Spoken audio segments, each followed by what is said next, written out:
हे सद्गुरु सुखद हे जगदेक बंधो, हे शांत दांत भगवन करुणैक सिंधो, हे मुक्तिदायक यतीन्द्र शिरोमणि, हे मामद्य पालय निजं शरणागतं त्वाम्। ध्येयं सदा हि सुगुरोश्चरणारविन्दं, गेयं शुभं कलिमलौघरं सुवाक्यं, नेयं मुदायतिवरैः परिपूज्यमानं, सेव्यं भजामि चितिरूपमजं कबीरम्। परम पूज्य त्याग वैराग तपोनिष्ठ अनंत श्री विभूषित पंच श्री हजूर साहेब, त्याग और तपस्या के धनी, मौलिक चिंतन के धनी प्रखर प्रवक्ता परम पूज्य श्री धर्माधिकारी साहेब, रायपुर दूधाधारी मठ के परम पूज्य परम सम्मानी त्याग वैराग तपोनिष्ठ महामंडलेश्वर श्याम सुंदर महाराज जी, हमारे बीच हमारे विभिन्न प्रांतों से पधारे हुए परम सम्मानी महंत साहिबान, इस कार्यक्रम के आयोजक, जिनके अकथ परिश्रम सौजन्य से ये बहुत ही आकर्षक मनमोहक कार्यक्रम का आप हम आनंद ले रहे हैं।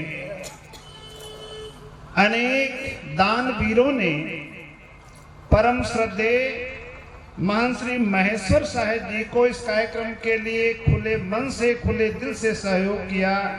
ऐसे हमारे आदरणीय महंत श्री महेश्वर साहेब जी, गुजरात से पधारे हुए परम श्रद्धेय महंत श्री भजन साहेब, इस कार्यक्रम में पधारे हुए समस्त अर्चनी बंदनी मुद मंगलमय संत समाज,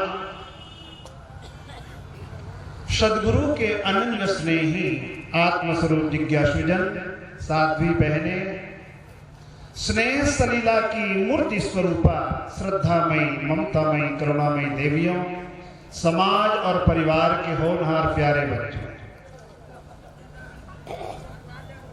सदगुरु कबीर साहब की एक साखी है, सुख देवे दुख को हरे, करे पाप का अंत, कहे कबीर वे कब मिले, परम स्नेही संग।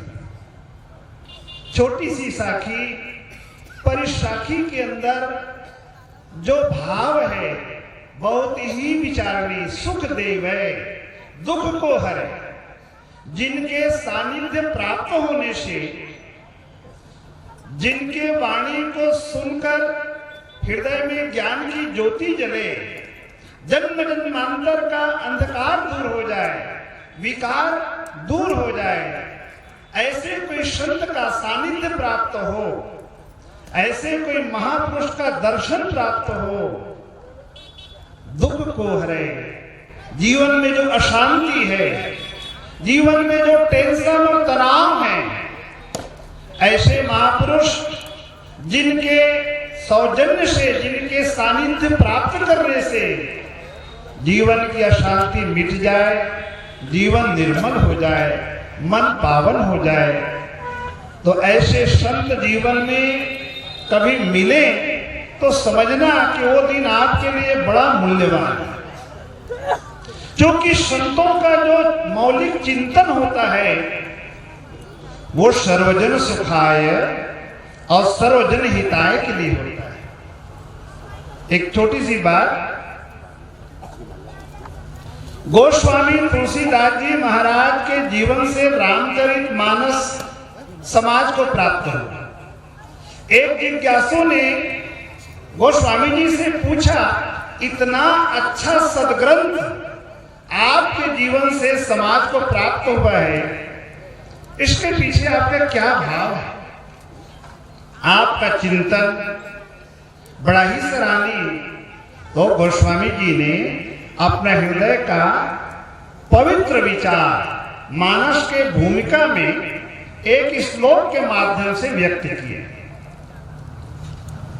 वो श्लोक है, नाना पुराण निगम गम सम्मतम यद और रामायणे निगदितम क्वचिदन्यतोपि स्वान्तः सुखाय तुलसी रघुनाथ गाथा भाषा निबंध मति मंजुल मातनोति।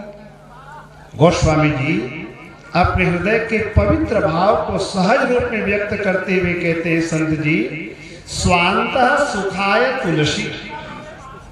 मैं इस संसार में कवि, ज्ञानी, लेखक कहने के उद्देश्य से ये साहित्य का सृजन नहीं किया। मैं अपने चंचल मन को रघुनाथ गाथा में लगाने के लिए, स्वान्तः सुखाय, अपने अंतःकरण में सुख और शांति का एहसास करने के लिए रामचरितमानस का रचना किया। चाहते तो संस्कृत भाषा में लिख सकते हैं। वाल्मीकि रामायण संस्कृत भाषा में, वाल्मीकि रामायण में भी इतना अच्छा विचार, इतना अच्छा भाव। प्रभु राम को एक जिज्ञासु ने पूछा, आपका राज्याभिषेक होने वाला था और आप प्रातः काल वनवास जा रहे हो, कैसा आपको एहसास हो रहा है? देखिए, वाल्मीकि रामायण का एक श्लोक, ये मर्यादा पुरुषोत्तम भगवान श्री राम के अंतरात्मा से निकली हुई वाणी। यच्चिंतितं तदिहतुरतरं प्रयाति और यच्चेतसापि न कृतं तदिहाभुपैति। प्रातर्भवामि वसुधाधिप चक्रवर्ती सोयं व्रजामि विपिने जटिलस्तपस्वी। ये वाल्मीकि रामायण का श्लोक है। इसका अर्थ है, प्रारब्ध में जो होना है उसको कोई टाल नहीं सकता। कर्म गति तारे ना ही टरी। प्रभु राम ने कहा, राज्याभिषेक होने वाला था, मेरे मन में कोई प्रसन्नता नहीं थी, सेवा का अवसर मिल रहा था, मैं तपस्वी के रूप में वनवास जा रहा हूं, मुझे कोई पीड़ा नहीं है, कोई दुख नहीं है। ये धरती कर्मभूमि है और कर्म करने के लिए आप हम सबको अवसर मिला है। जो प्रारब्ध है, यदश मदीयम नहीं तक परेशान, चिंता करने की बात नहीं। सज्जनों, तो इस तरह प्रथम जो पद्य है, गोस्वामी जी कहते हैं, मैं अपने लिए नहीं, समाज के लिए, देश और राष्ट्र के लिए चिंतन किया। स्वान्तः सुखाय तुलसी रघुनाथ का भाषा निबंध मति मंजुल मातनोति। हिंदी भाषा, सरल भाषा में अपना मौलिक चिंतन के रूप में समाज को मानस जैसे ग्रंथ दिए। ये बात सुनाने के पीछे मेरा भाव है, हमारे भारत के धरती में एक से बढ़ के एक संत महात्मा, ऋषि मुनि महापुरुष आए और सभी महापुरुषों का एक ही उद्देश्य, मानव समाज को जगाना। मानव समाज में मानवता को देखना चाहते हैं। सर्वजन सुखाय सर्वजन हिताय, सबका भला हो, सबका कल्याण। सदगुरु कबीर साहेब एक ऐसे समय में इस धरातल में पधारे, जीव दुखी देखा जग माही, ता कारण पगुधारा। काशी नगरी धर्म का गढ़ है और सज्जनों, वहां धर्म के नाम पर लड़ाई चल रही थी। हिंदू मुसलमान आपस में लड़ रहे थे। कबीर साहब ने देखा और साहेब समाज के बीच में कुछ ऐसी वाणी की वर्षा किए, भाई रे दुई जगदीश कहां ते आया, कहो कौने बोल रहा है। अल्लाह राम करीमा केशव हरि हजरत नाम धरा। गहना एक कनक ते गहना या में भावन दूजा, और कहन सुनत को दुई कर थापे, एक निमाज एक पूजा। वही महादेव वही मोहम्मद, ब्रह्मा आदम कहिए, और को हिंदू को तुरुक कहावे, एक जिमी वेद। सज्जनों, कबीर साहब की वाणी में ऐसी शक्ति, हिंदू मुसलमान शस्त्र डाल दी। साहब की वाणी को ध्यान से सुनने लगे। साहब ने कहा, जगत एक है और जगत का संचालन करने वाला पार ब्रह्म परमात्मा भी एक ही है।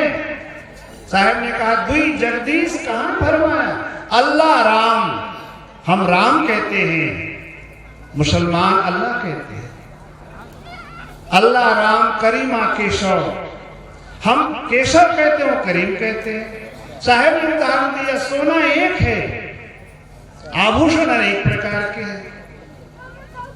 तो सज्जनों, सदगुरु कबीर साहब की वाणी मानव समाज को मानवता के एक सूत्र में बांधने वाली वाणी। साहब की वाणी का बड़ा प्रभाव पड़ा। हिंदू मुसलमान जब कबीर साहब के वाणी पर चिंतन किए, विचार किए, मनन किए, तो हिंदुओं ने अपना गुरु माना, मुसलमान अपना पीर माने। हिंदुओं के गुरु मुसलमान के पीर, और 7 दीप 9 खंड में सोहम सत्य करे। सदगुरु के ज्ञान में बड़ा ताकत, सदगुरु की वाणी में बड़ी शक्ति। समाज में कदाचित कोई समस्या आ जाए, विवाद छिड़ जाए, तो ऐसी स्थिति में संत ही उसका समाधान करते हैं। एक छोटी सी बात, एक बार नैनी सारण्य जंगल में देवता और दानव के बीच संघर्ष छिड़ गया। दानव समाज देवता समाज को इतना सताए, इतना परेशान किए कि उनको सत्संग, भजन, पूजा पाठ करना कठिन हो गया। तो देव समाज एक महापुरुष संत के पास गए। बोले, संत भगवान, आपके प्रभाव से देवता दानव दोनों प्रभावित हैं।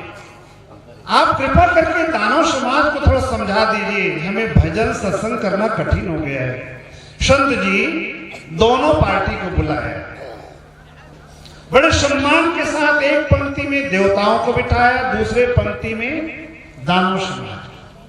और संत भगवान ने कहा, आप मेरे अतिथि हो, आश्रम में पधारे हो, सबसे पहले आपका अतिथि देवो भाव, भूखे भजन न हो ही गोपाला, पहले आपके लिए भोजन की व्यवस्था मैं करता हूं। और सिद्ध पुरुष थे, सबके सामने बड़ी बड़ी थाली में नाना प्रकार के व्यंजन, बर्फी, पेड़ा, गुलाब जामुन, रसमलाई, कलाकंद, चावल, दाल, सब्जी, हलवा, पूरी। और मेरे तरफ देखिए, देवताओं के हाथ में यहाँ एक लकड़ी बंधवा दिया फट्टा, और दानवों के हाथ में भी हाथ में फट्टा बंधवा दिया। बोले, देवता दानों में से कौन पार्टी पहले इसको पावन करना शुरू करोगे, खाना प्रारंभ करोगे? दानव लोगों ने कहा, महाराज हमें पहले अनुमति दीजिए, हम पहले खाना चाहते हैं। संत ने परमिशन दिया, बंदगी हो गई। अब उठाया यहां से खाने के लिए, तो ये हाथ जब मुड़ेगा तभी तो मुख में जाएगा। हाथ में तो फट्टा बंधा है, यहां सीधा आकाश की ओर ऊपर चला गया, और यहां से जब दानव टपकाए तो किसी के नाक में गिरा, तो किसी के दांत में, तो किसी के मुंह में। थाली खाली हो गई, खाने वालों को आनंद नहीं आया। दानवों ने कहा, महाराज अब इन देवताओं को अनुमति दे दीजिए। तो देवता को जब अनुमति मिला, तो खाने के पहले वो विचार किए, चिंतन किए। महात्मा जी दिव्य भोजन परोसे हैं, पर इसके पहले हाथ में फट्टा बंधवा दिए हैं। तो सज्जनों, देवता बड़े बुद्धिमान, देवता छक के खाए, कभी खराब नहीं हुआ। सोचो कैसे खाए होंगे। तो देवता एक पंक्ति में बैठे थे, वो एक एक के सामने एक एक बैठ गए। अपने थाली के माल ताल को अपना मुख में नहीं डाले, थाली से माल उठाया और इधर वाले उधर वाले के मुखारबिंद में खिला रहा है, और उधर वाले इधर वाले के मुखारबिंद में। ताली बजाइए एक बार। दानव देखे तो देखते रह गए, पछताते रह गए, हम लोग ठगे गए। यही लोग बाजी मारे। सज्जनों, ये उदाहरण सुनाने के पीछे मेरा भाव है, ये समाज में देवता जैसे भी लोग हैं और दानव जैसे भी लोग, जो जीवन के बारे में चिंतन करता है और चिंतन के साथ साथ अपने मेहनत की कमाई, सत्य की कमाई को सत्कर्म में लगाने के लिए मन भी बनाता है। अभी आप सुन रहे थे, ये जो कार्यक्रम हो रहा है, इस कार्यक्रम में जितने दानदाता का नाम अभी पढ़ा गया, मुझे ऐसा लगा कि इसमें संत महात्माओं का भी बहुत बड़ा योगदान है। आप जितने सज्जन सदग्रस्त हैं, आपने तो सहयोग दिया ही दिया, पर साथ साथ जो त्यागी हैं, ब्रह्मचारी हैं, तपस्वी हैं, जो आश्रम संचालन कर रहे हैं, ऐसे जो संत महापुरुष हैं, उनका भी बहुत बड़ा योगदान, आप सबका भी बहुत बड़ा योगदान। वो इसलिए कि महंत श्री महेश्वर साहेब जी बड़े ही सरल स्वभाव के हैं और मस्त मौला सुनते हैं। अपने प्रेम से, अपनी वाणी से, अपने मधुर व्यवहार से आपका हृदय जीता, इसीलिए आपने खुले दिल से सहयोग किए हैं। हम बहुत बहुत धन्यवाद देते हैं दानदाताओं को। इसी का नाम देवाचरण है, जो मेहनत करके कमाए और मेहनत की कमाई का कुछ अंश सत्कर्म में लगाए। मुझे ऐसा लगता है कि ये भूमि, ये कबीर आश्रम की पावन भूमि महंत श्री महेश्वर साहब की राह देख रही थी। जैसे उनका आगमन हुआ, आज ये सतलोक जैसा दृश्य लग रहा है। देखो, पंथ के जितने भी हमारे महापुरुष हैं, पंथ श्री हजूर साहेब, परम पूज्य श्री धर्माधिकारी साहेब, और बहुत खुशी होती है, हमारे छत्तीसगढ़ के धरती को गर्व है। अभी अभी मुझे वहां ले गए थे तो बता रहे थे कि महामंडलेश्वर रामचंद्र दास जी महाराज, जो दूधाधारी आश्रम छत्तीसगढ़ का संत समाज का बहुत बड़ा आश्रम है, मठ है। आप वहीं रहकर विद्या अध्ययन किए और आपके त्याग, तपस्या और दिव्य जीवन को देख करके पूर्व जो महापुरुष थे, आपको वहां का पीठाधीश्वर बनाया। ताली बजाइए एक बार महाराज श्री के सम्मान में। सज्जनों, छत्तीसगढ़ के धरती से न जाने कितने विद्वान, कितने संत, कितने महापुरुष हुए हैं और होते रहेंगे। मैं महेश्वर साहब जी को बहुत बहुत बधाई, और इस कार्यक्रम में सहयोग करने वाले जितने संत महात्मा हैं, बहुत बहुत उनका अभिनंदन और वंदन। और जितने सदग्रस्त भक्त समाज, आपने खुले दिल से सहयोग प्रदान कर हमारे महंत साहब का हौसला बुलंद किए।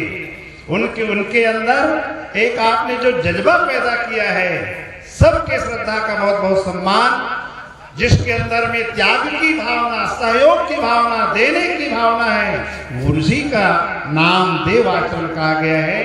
मैं बोल रहा था, सुख देवे दुख को हरे, करे पाप का अंत, कहे कबीर वे कर मिले परम शनै ही संत। सौभाग्य से संत समाज का दर्शन होता है। इन्हीं शब्दों के साथ वाणी को विराम। सर्वे भवन्तु सुखिनः, सर्वे सन्तु निरामया, सर्वे भद्राणि पश्यन्तु, मां कश्चित् दुख भाग भवेत्। बोलो सदगुरु कबीर साहिब की जय, संत समाज की जय, शाह बंदगी सा।